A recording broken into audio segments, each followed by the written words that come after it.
Well, good morning, everyone. It's a beautiful Saturday morning here in Nashville.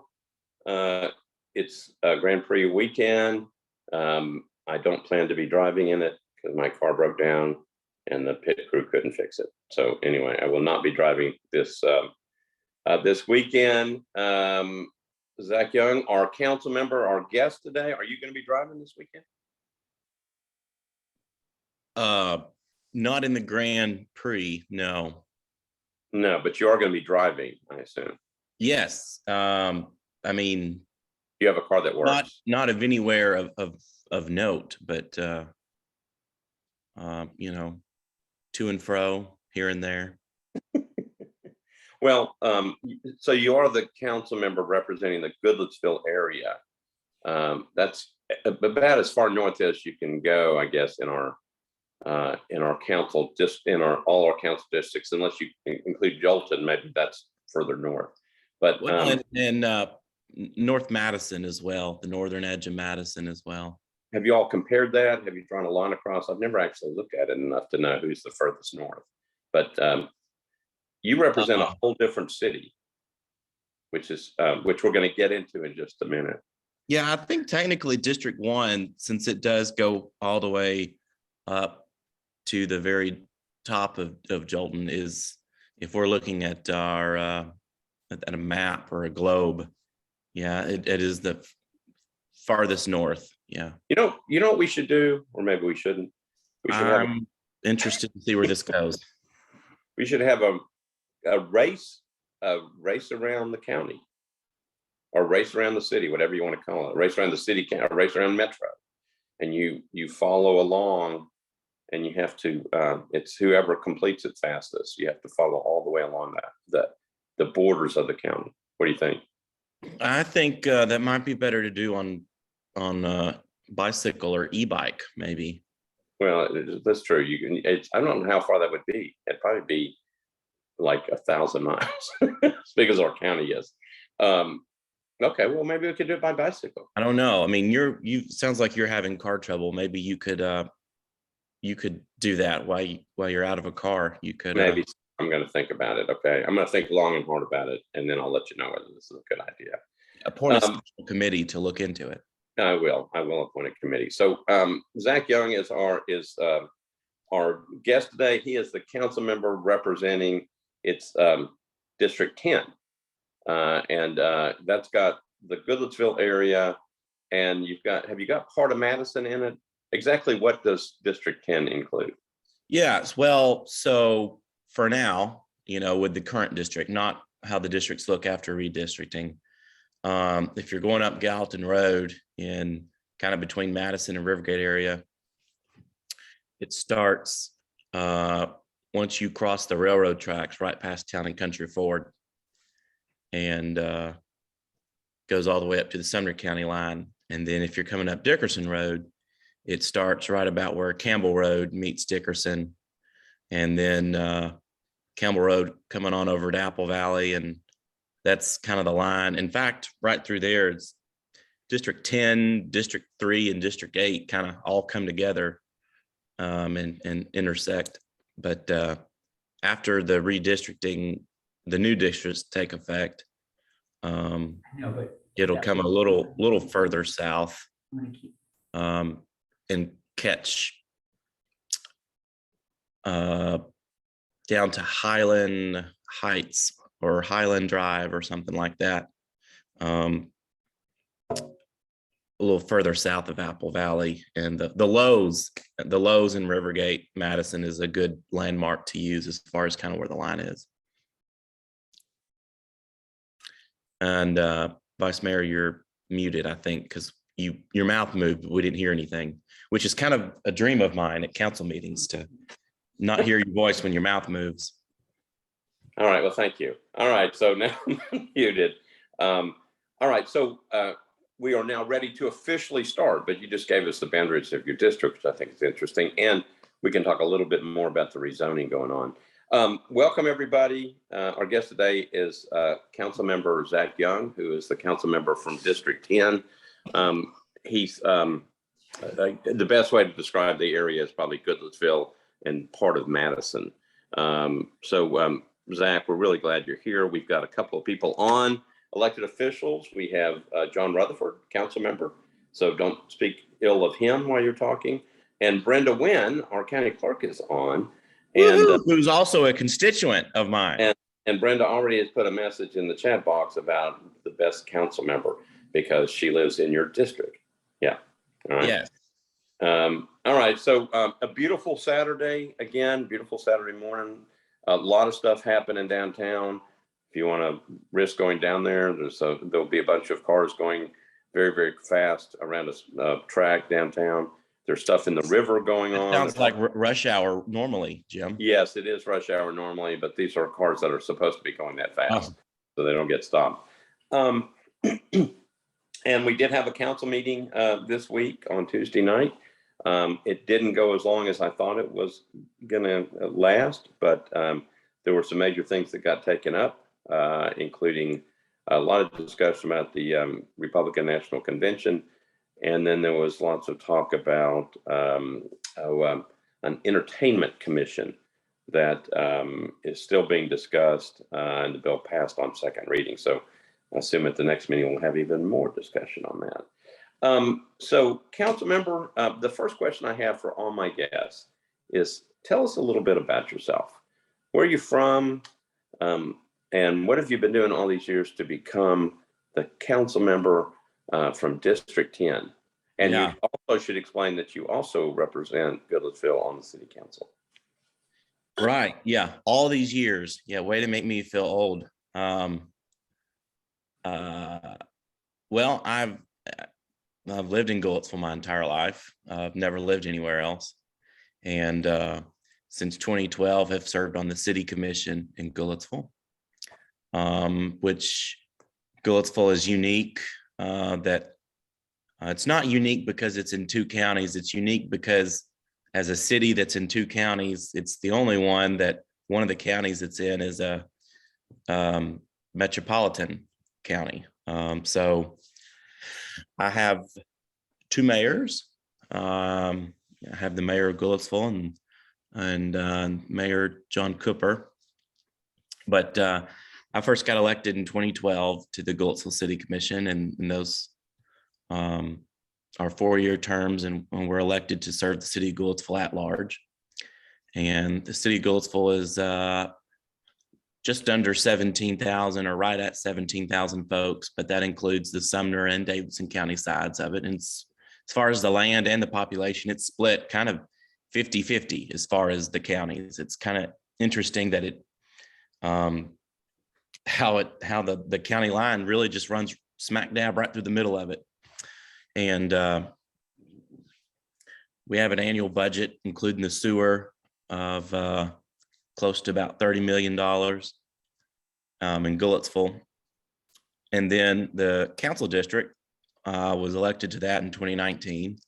The incumbent was term limited, and I felt like I needed to run to make sure that kind of sometimes I think those of us on the ring of Davidson County, so whether that's Goodlettsville or whether that's the Bellevue area or Jolton area, don't always get to share in some of the prosperity taking place inside the 440 ring downtown. And I wanted to make sure that we had a strong voice to represent the Rivergate, Madison area and Goodlettsville. And hopefully folks feel that that's something that's been going on since 2012 when I took office. Where did you go to high school in? Did you go to Goodlettsville High School? I didn't. I was just born this smart. I didn't have to go to school. No. I grew up on both the Sumner and Davidson County sides of Goodlettsville. My mother worked for Sumner County Schools. She was a library clerk. And I ended up graduating from Merrill Hyde Magnet School, which is Sumner County's magnet school. They just have one. And went to elementary school at Madison Creek Elementary here in Goodlettsville. That's where my mother. How did you get into the magnet school? Well, I sort of take issue with that question, Jim. Well, Actually the logic was, um, they needed a couple of folks that weren't as smart as everyone else to make some of the smart kids feel even smarter. Okay. And so I think I was maybe part of that quota of the not so smart kids. All right, I get it. Let me ask you this, because I've always wondered, because when I go to Goodlettsville, every so often I'll ask, but do people in Goodlettsville understand that they are a part of Nashville, or do they understand that, or maybe Well, they do once a year when they get their property tax bill. well, besides, I mean, because I've talked to people up there who go like, yeah, I live in Goodlettsville. And I said, well, do you live in Nashville as well? And they're going like, what? No, we live in Goodlettsville. So some people, and these would probably be younger people, but I don't think they understand the difference. Well, we don't live in Nashville up here. We live in Goodlettsville, Jim. Okay. And I think someone who lives in Bellevue or Jolton might kind of say it the same way. But for us up here, we really look to Metro just for county level services. So, and I think maybe if people pay attention when I'm speaking, especially at council, I don't refer to it as Nashville. I refer to it as the county. We're the county government. And, I think, at least for me, and maybe I don't know that everyone sees it this way, but when I hear folks talk about Nashville, I think of more of that urban area closer to downtown and stuff. And I always want to talk about the county, because we're out here too, and we're paying taxes too, and maybe not getting the same level of attention all the time. Now, I will say next week, there's going to be a press event where we do talk about some work going on out in the county. I'll be joining the mayor for, but if you ask someone where they live out here, they live in Goodlettsville, Jim. And Yeah. I don't know that that's any different from asking someone in Old Hickory where they live, or even Antioch, but. Well, and I understand that. I think what I'm interested in is, obviously we've had council members represent Goodlettsville, in the past. Yes, it's 1963.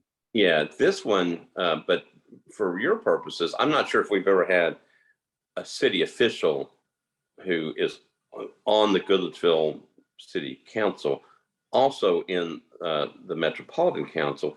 It lends itself to a lot more focus on what's going on in Goodlettsville, which I think is a really good thing.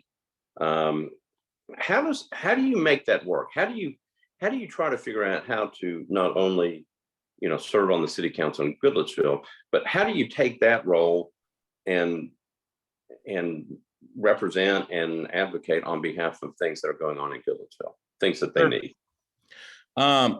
Well, I think, about 60% of the voters in the current makeup of District 10 live inside city limits of Goodlettsville. And then it's closer to about 85% of the voters in the district have a Goodlettsville address. And so they identify as Goodlettsville. Because going on, the Goodlettsville, if you put in Google 37072, the Goodlettsville zip code, that's huge. And a lot of people in the area just identify as Goodlettsville, whether or not they're in, the city limits of Goodlettsville. This is where they come and do their business and bank and go to church and get their car washed and all that stuff. How do I, balance it and stuff is, a lot of folks are calling me regardless or contacting me about things or an issue they're having. And so if it's not something that I have control or can handle as maybe their city of Goodlettsville commissioner, it's likely it might be something that's a Metro Council related issue, or it's something that their state representative can handle. And I pass that off either to Johnny Garrett, Bo Mitchell, or Vincent Dixie, which are the three state representatives whose districts overlap in my council district or either the city of Goodlettsville.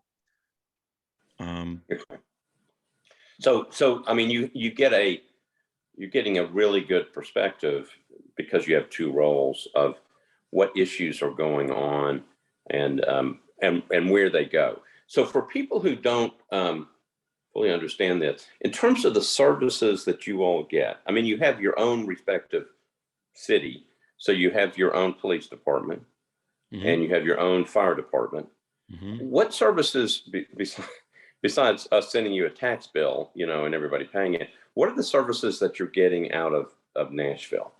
Purely what you traditionally expect from a county, so say, you live in Sumner County, you're looking for your county level offices. So your constitutional officers, like the best county clerk in the entire world, Miss Brenda Nguyen, who just lives down the road from me, and or your schools, your judges, your county health department, your county library system. There's a Nashville Public Library here in Goodlettsville.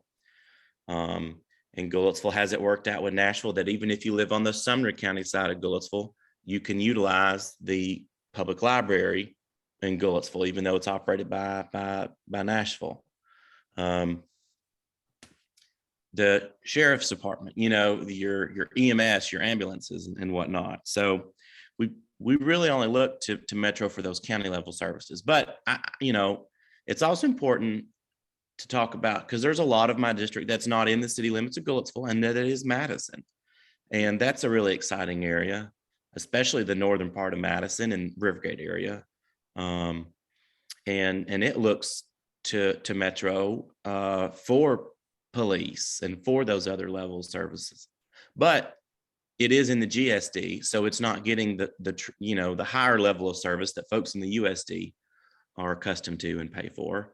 So folks out here do pay for private garbage pickup, which, I'm going off on a tangent, but I don't think folks in the USD should have garbage pickup as included as part of their property tax bill, because you have commercial properties that pay that USD property tax, and they don't get trash service. So that's a whole nother can of worms. That's a whole nother issue. Yeah, and I think it should be subscription based, kind of like it is in the city of Goodlettsville when you pay a monthly bill for it. But let's see, Sarah Lingo has said something on here. She lives on, I think. Oh yeah. She lives up here in God's country, but she lives north of the Goodlettsville city limits, and so she gets to use the Metro recycling and trash centers to drop off her stuff.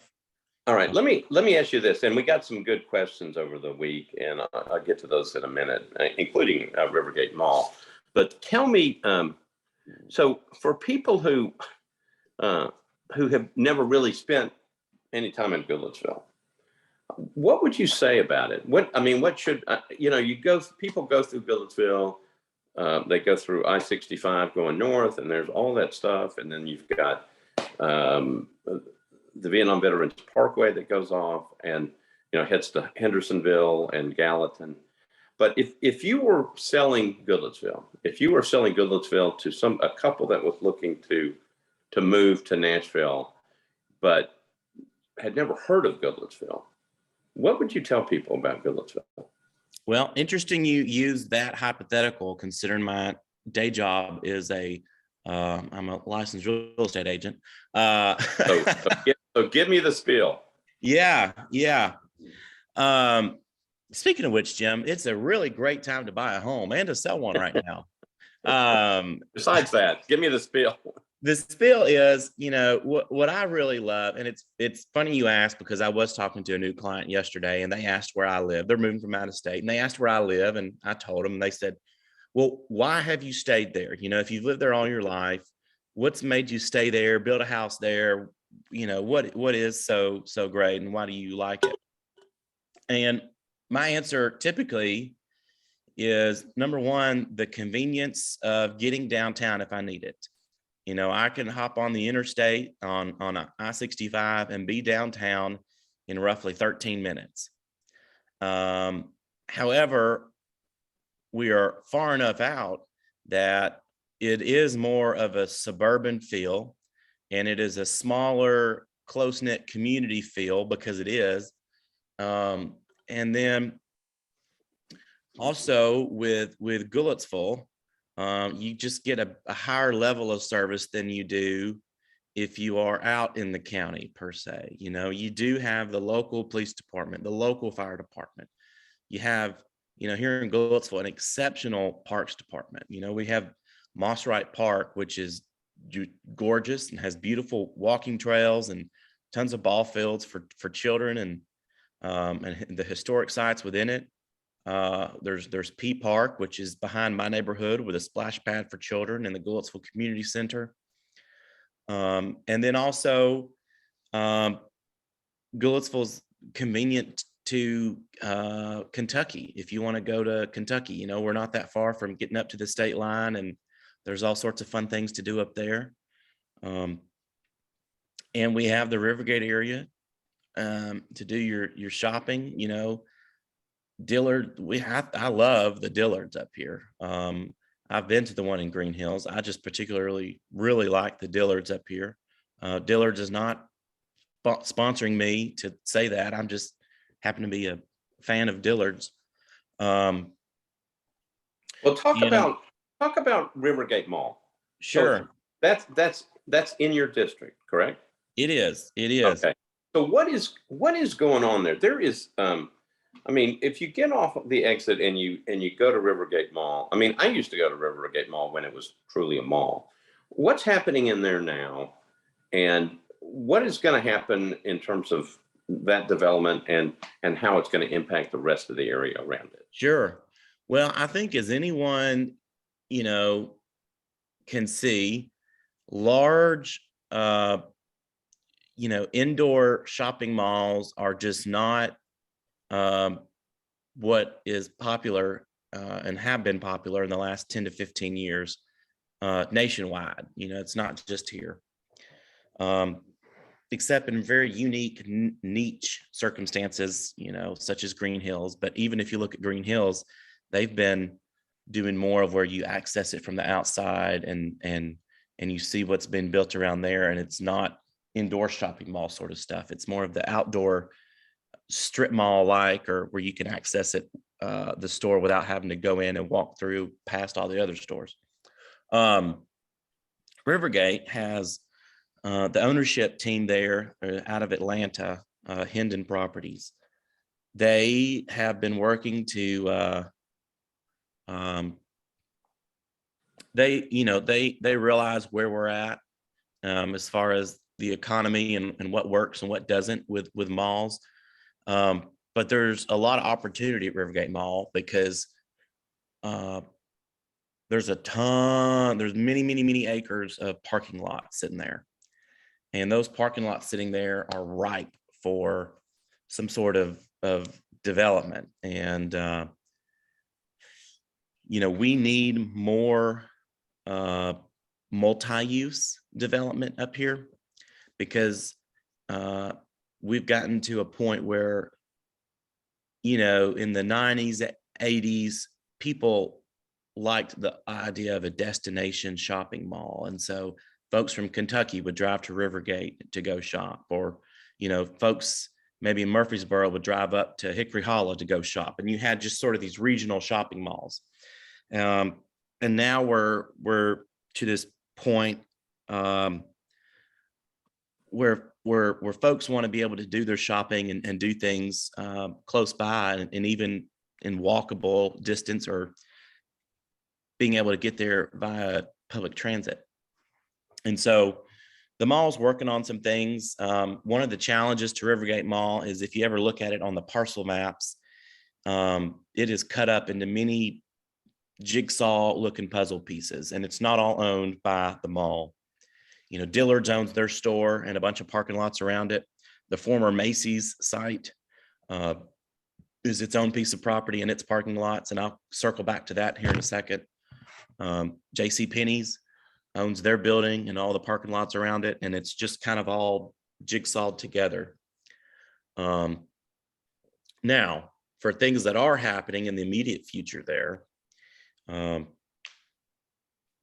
Macy's closed a few years ago, and about a year and a half ago, maybe 2 years, COVID has made it hard for me to keep track of time. The Macy's property is owned here locally by some real estate investors, and the Macy's property is inside the city limits of Goodlettsville, and development plans have been submitted to the city of Goodlettsville's planning department.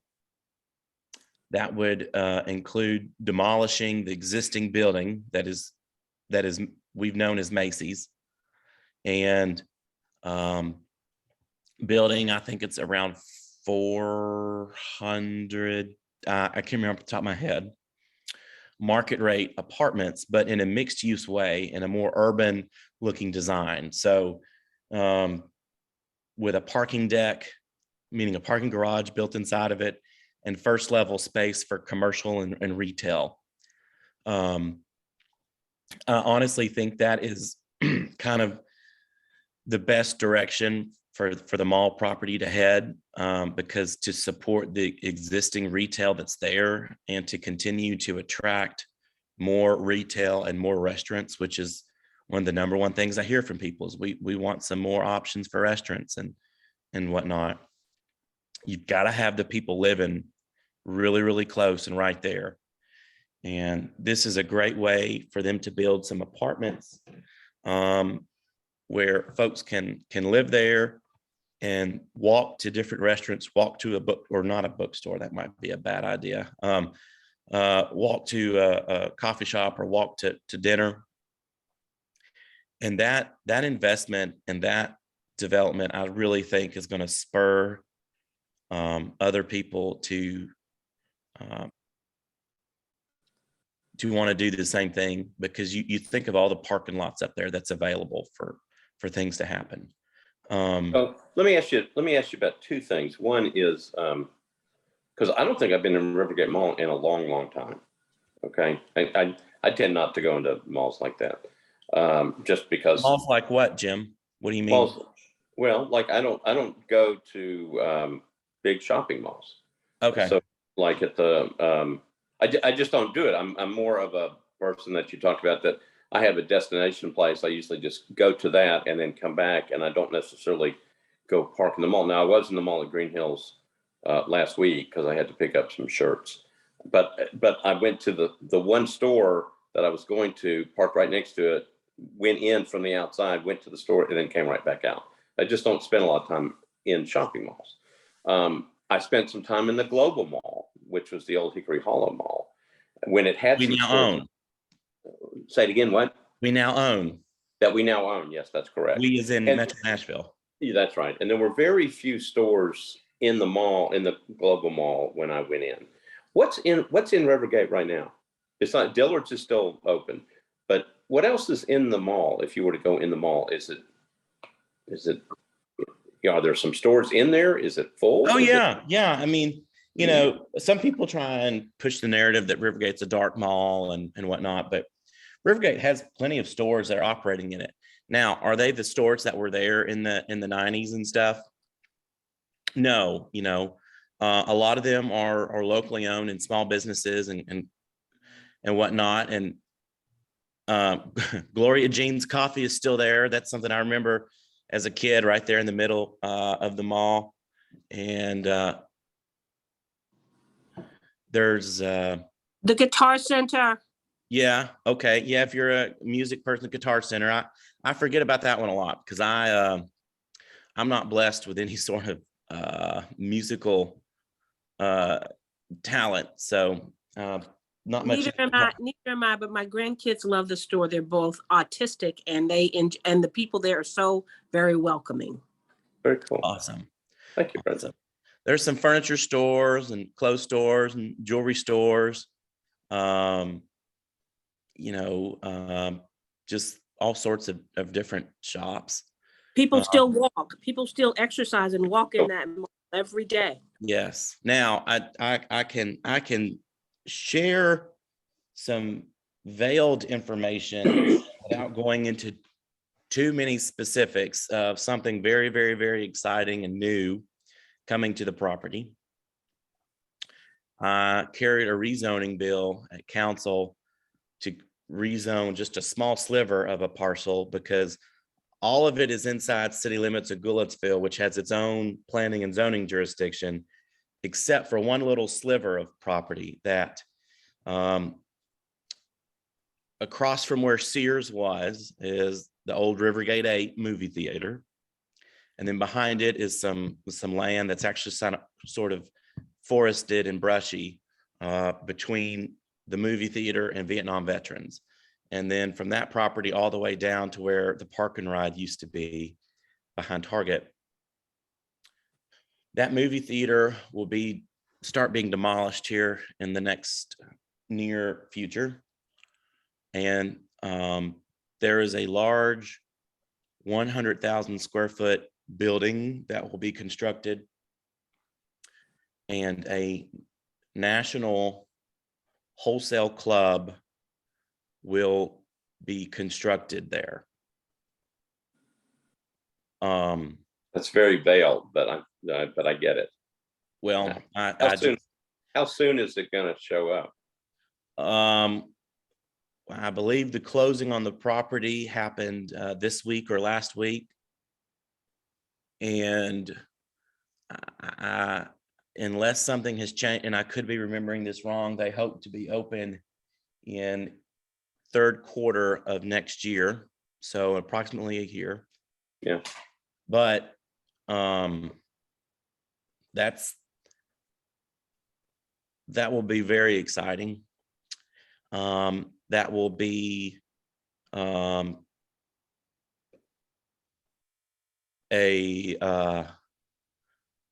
new employer in the area, and it will bring a lot of folks shopping there off of Vietnam veterans that are on their way home to Hendersonville or Gallatin from work. Yeah. And they see that and they stop there and can stock up on, things such as a gallon of ketchup, yeah, one of those sort of wholesale places. I got it. Let me ask you this, and then we're going to turn to some of these particular issues that people wrote about. Without giving anything away, without saying this is going to happen and this is going to happen, and you sort of mentioned it, but what do you see as the future of that whole area? Is it like what the development is, where you have lots of apartments and you have retail? Do you see in the next 10, 20 years that whole area kind of changing?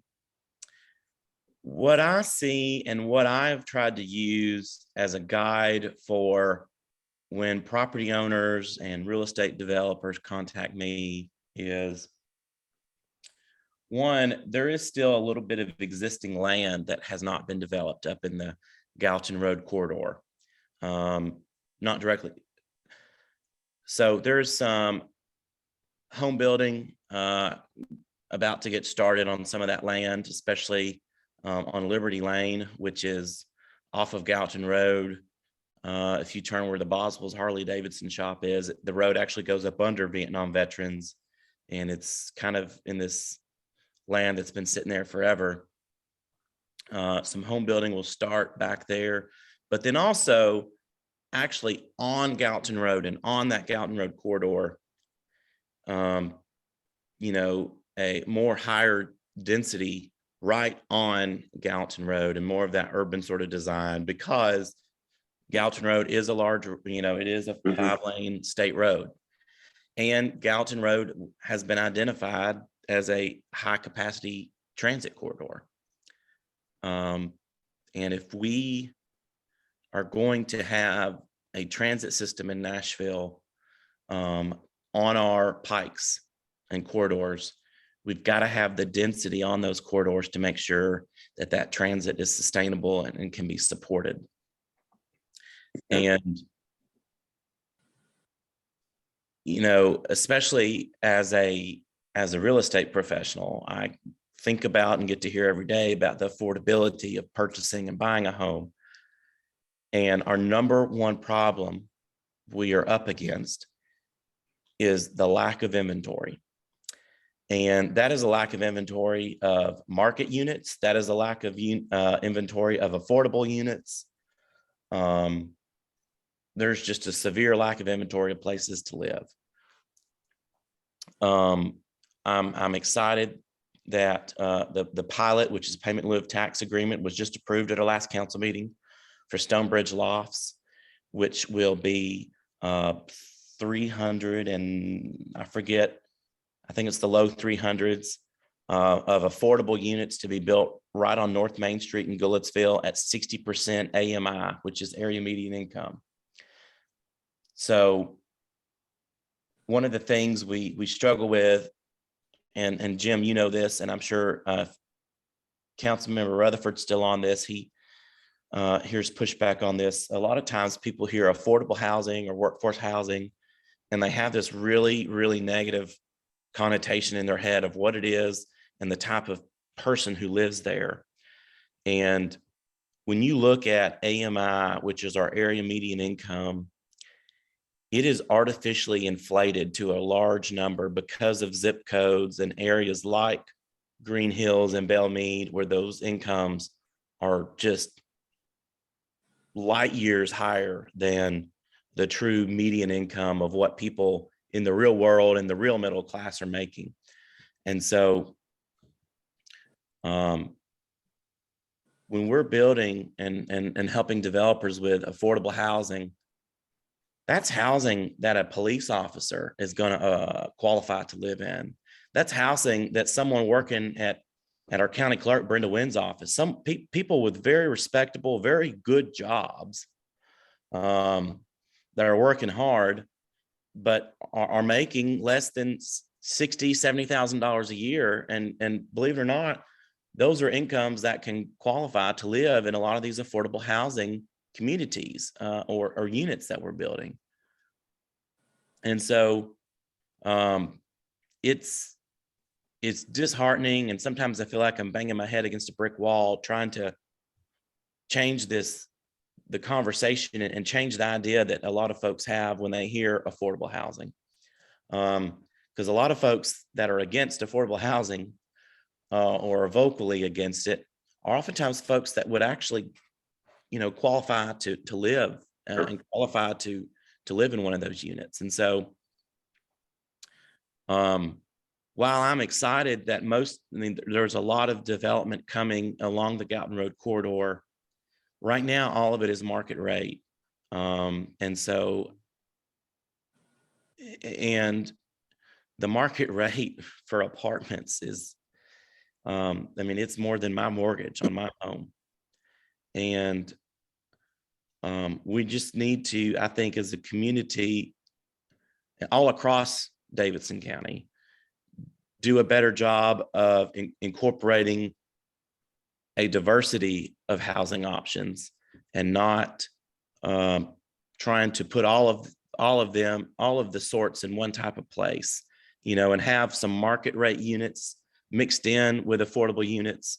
And I am just as guilty as anyone else of maybe not pushing developers hard enough of incorporating affordability and affordable units. I was talking to a developer the other day that called me about a piece of property, and I said, well, are you looking at doing market rate or any sort of affordability? And they're like, market rate. I said, well, no, that wasn't the answer I wanted to hear.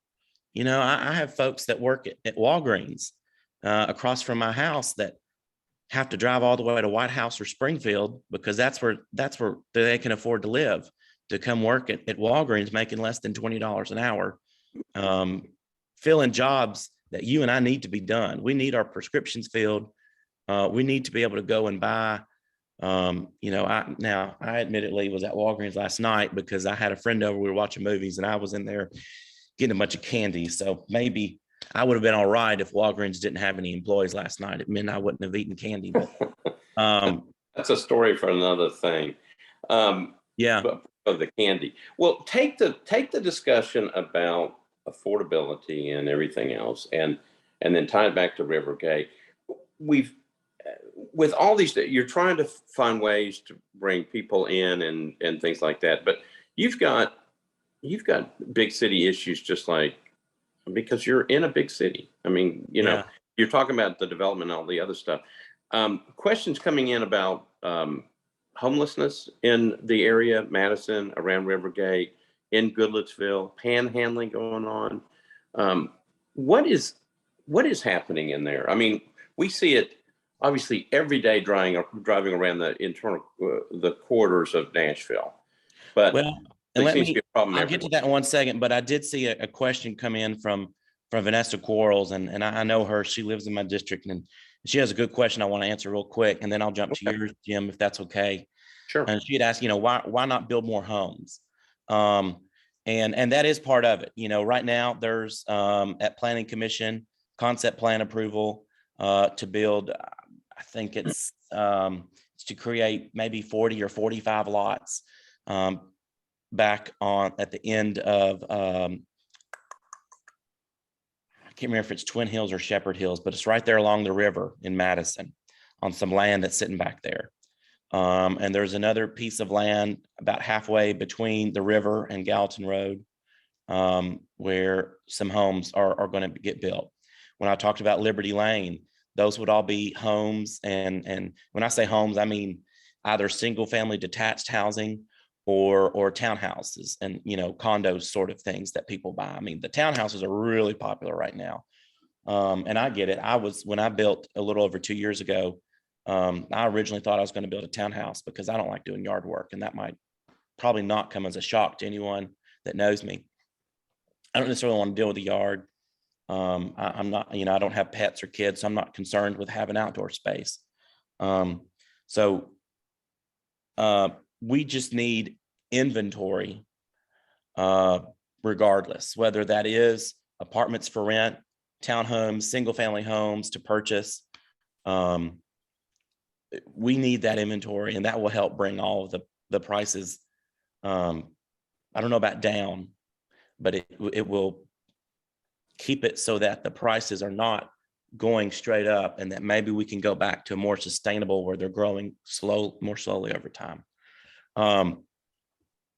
Now, to your question, Jim, there are a lot of folks, and more every day, unfortunately, experiencing homelessness, and that is due in large part to what I was just talking about, the affordability factor, and we as a city are not doing enough to combat that.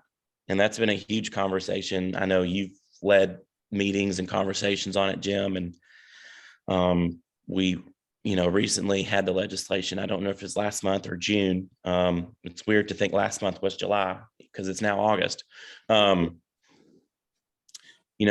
Kind of creating an actual homeless or department or office to really deal with that, and hopefully kind of combine a lot of different boards and commissions and employees kind of under one umbrella that are kind of operating in silos, but not right now. But I think, the question, I saw that question come in that was submitted about panhandling and whatnot in the Madison Rivergate area. If folks weren't getting enough money from it, they wouldn't be standing out there. And I know I hear, anecdotal reports every day. In fact, this morning from a friend talking about, well, I saw someone pull up in a nice SUV and they all got out and their kid got out with them and they had all their electronics and stuff, and they're going to stand out there scamming people, collecting money and stuff. Well, that was one person we saw pull up or whatnot, and we still don't know the full story. And the truth of the matter is, if you don't think that if you don't approve of how they might spend that money, then don't give them money.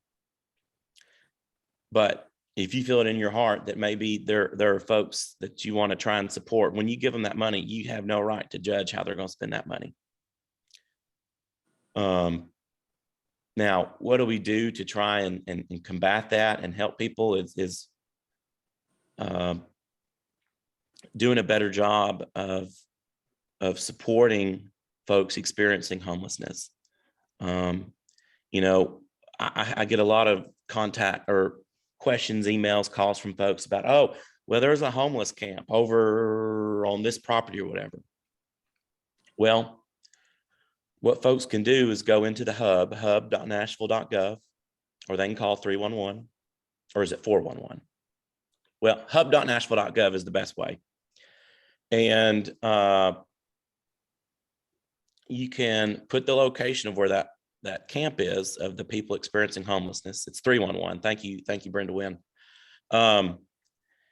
And the Homeless Impact Division of Metro will send some caseworkers out to talk to those people and get them into our HMIS. And Jim, you might have to help me with what that stands for. It's the Homeless Management Information System. Yes.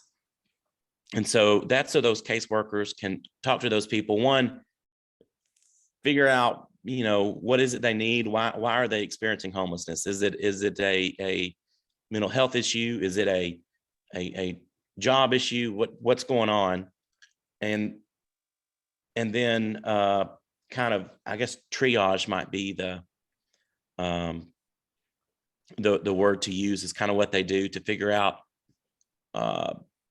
the urgency of getting that person into housing. And of course, ultimately, we want to get everyone into housing, but that gets them into systems so we can figure out what are the resources they need, rather than just having the police run people off, because then they're just going to go on another piece of property.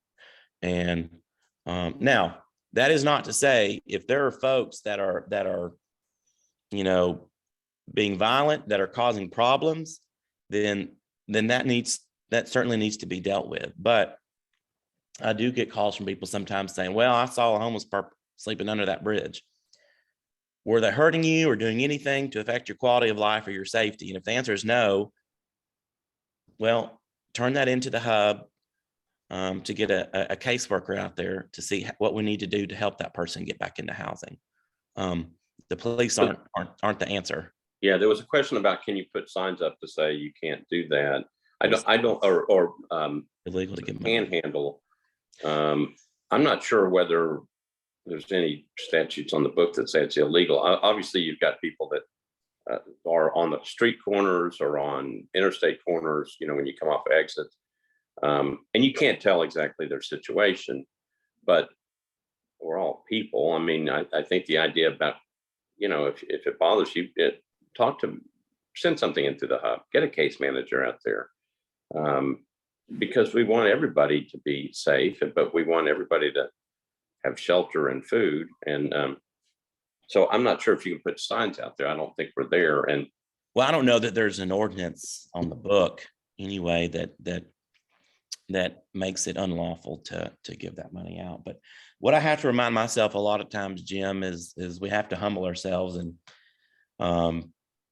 we're all just maybe 1 or 2 or 3 paychecks away from being in a terrible situation that we don't want to be in. And that's right. There's you don't know the circumstances, you don't know the situations. There were a lot of concerns you were talking about, people sleeping under under bridges and so forth. There is a state law that just passed, obviously, by the state legislature, said you can't. It's illegal to do that. But, a lot of people push back and say that basically you're criminalizing homelessness. I mean, people don't necessarily want to live under bridges, but if they don't have any place else to go, that's sometimes the best place to go for them. So, and I don't know that. Well, I do know that's not going to do anything to help that individual and to help fix this issue as a whole. And it reminds me of a phrase that our sheriff, Darren Hall, uses a lot, especially dealing when he's speaking of mental health and the folks coming in and out of the jail that are suffering from mental health issues. Is he always says that we need to arrest the problem and not the person. And I think this is another example of one of those issues that, though it might be illegal to be on some of the state or public property, sleeping or camping or whatnot, if we arrest that person or cite that person, I don't know that. I think if anything, we're just exacerbating the problem, because now there's a fine they have, or if they do go to jail and there's court. I mean, I I don't see how that's helping, solve the problem, or even helping that individual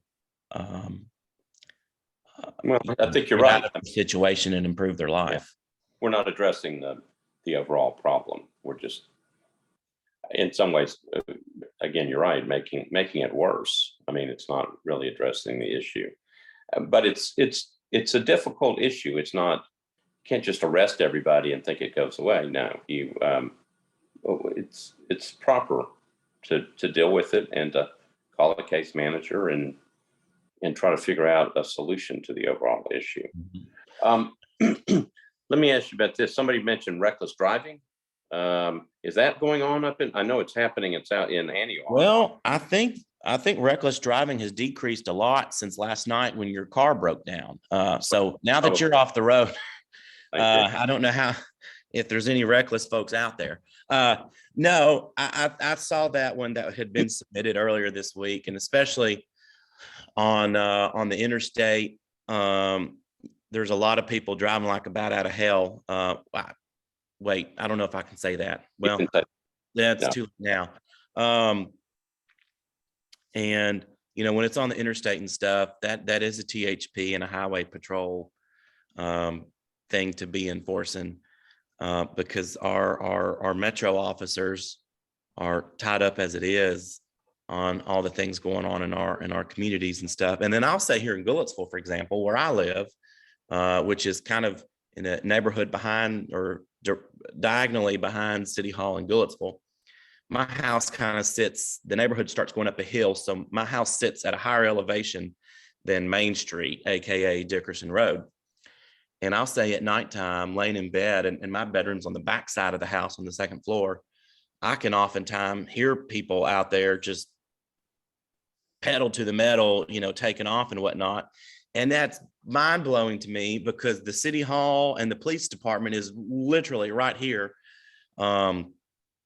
And so I think it's just a matter of, are the police in the right place at the right time? And then do we have the resources to have an officer, if they know something's going on? And then I see Councilman Rutherford chimed in, said it's talked about organized drag racing being the issue that MNPD has targeted in Antioch. And I know here a couple of weeks ago, there was some sort of car meetup that was going on in one of the parking lots at Rivergate Mall. And I do know that I think Metro Police as well as Goodlettsville Police were working together to kind of monitor that, keep an eye on it, just because of the known issues of folks who sometimes, when a bunch of people getting together with their muscle cars and whatnot, and as they're leaving, there might be a couple of them that decide they want to be a Billy Bad and try and show off and race around and whatnot.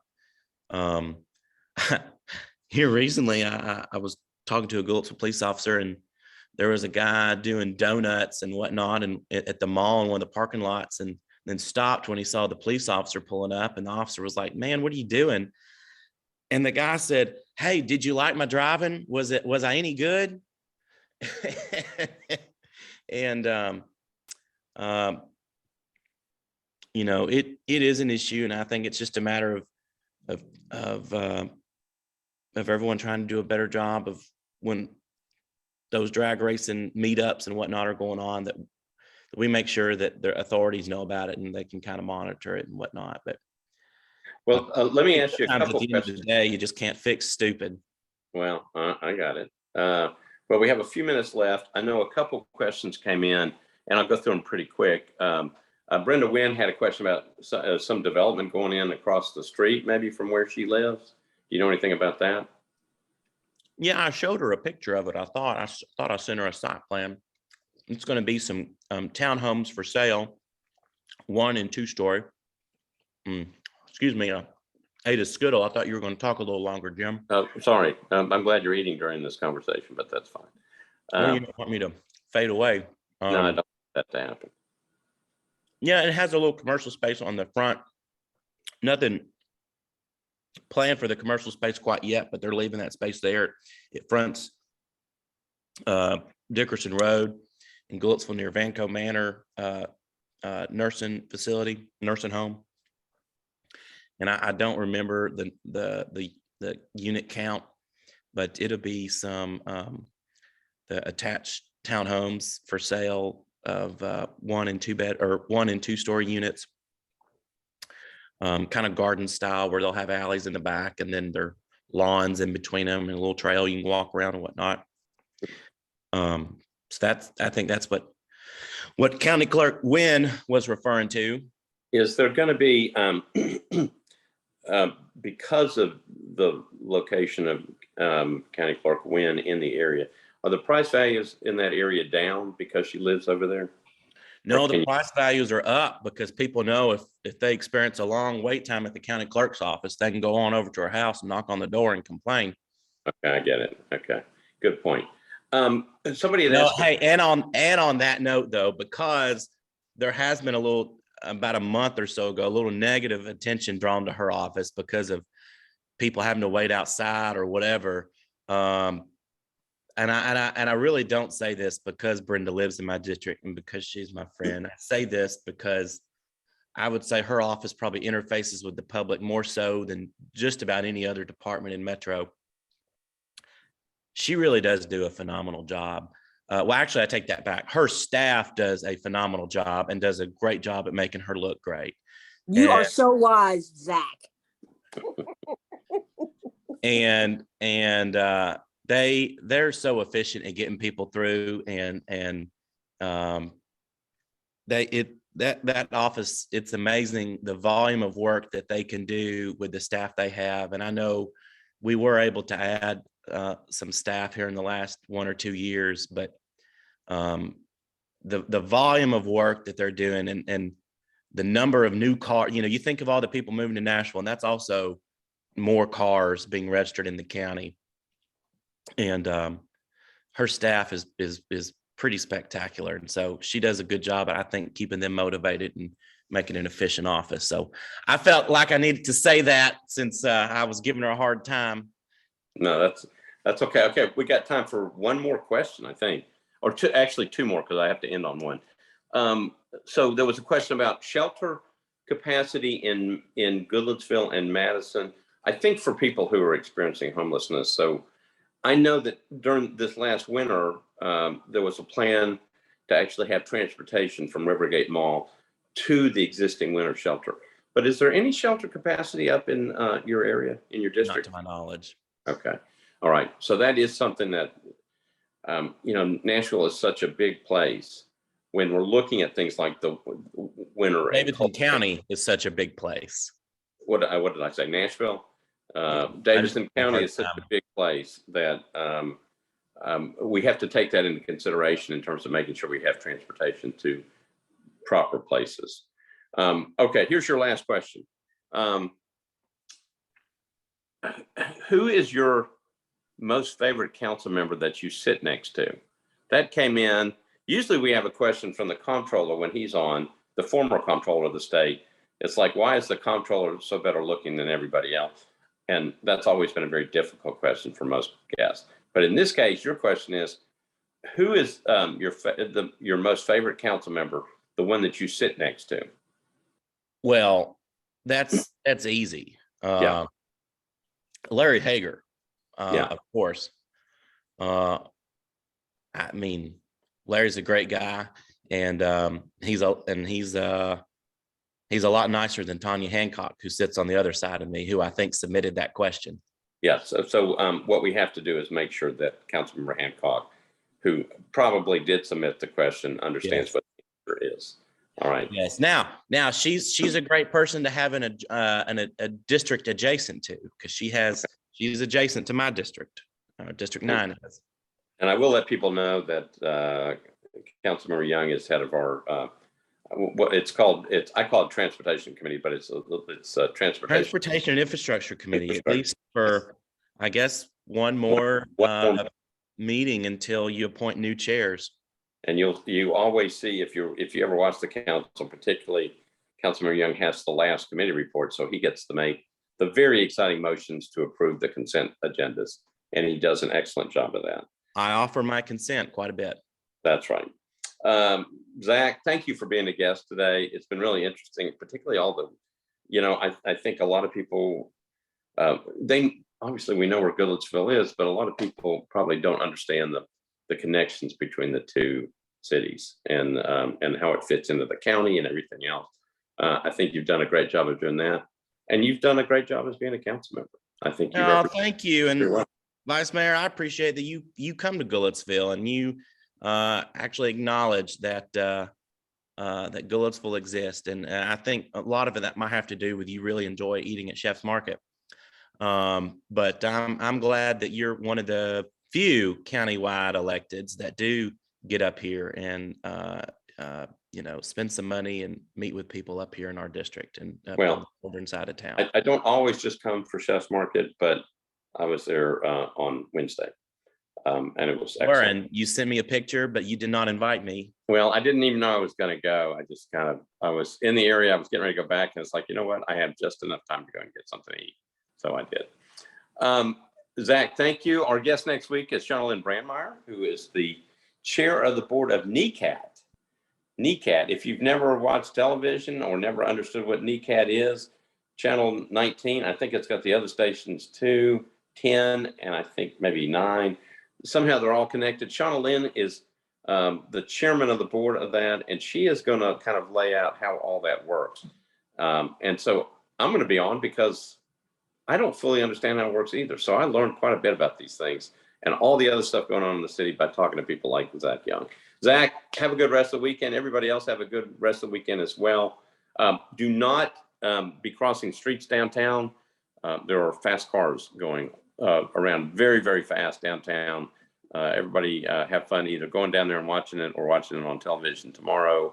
I think there's stuff going on today as well. But everybody have a good week, and we'll see you next week. All right. Be safe.